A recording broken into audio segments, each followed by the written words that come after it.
In today's video, I'm going to teach you how to connect Slack with VectorShift AI in this 2025 tutorial.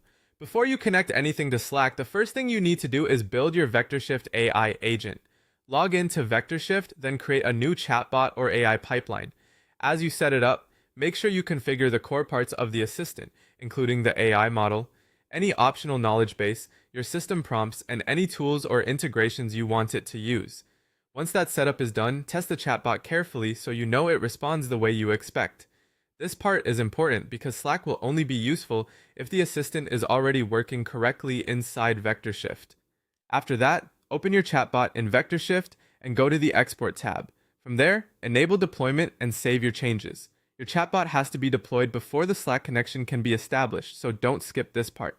Next, stay inside the export area and open the Slack tab. This is where you'll find the Slack-specific deployment and authentication options. To link your workspace, click Connect Account. A Slack authorization window will appear. Choose the Slack workspace you want to use, review the requested permissions, and then click Allow. VectorShift handles the OAuth process automatically, which makes this step fairly straightforward. Once authorization is complete, return to VectorShift and click Deploy to Slack.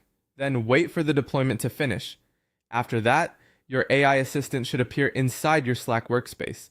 Now switch over to Slack. Open the Apps section, locate the VectorShift bot, and start a direct message with it.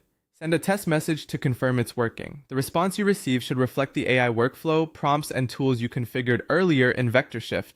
If you want to make the assistant more useful, you can optionally connect knowledge sources such as PDFs, internal documents, Google Drive, Notion, websites, or other company knowledge bases. This allows the bot to answer questions using your organization's own information instead of only general AI knowledge. You can also optionally enable access controls using role-based access control, or RBAC. With that in place, authorized users can chat with the bot, while unauthorized users cannot.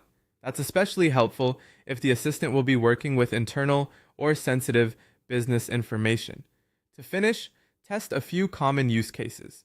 For example, ask about your onboarding process, request a document summary, look up pricing policy information, or generate a draft email.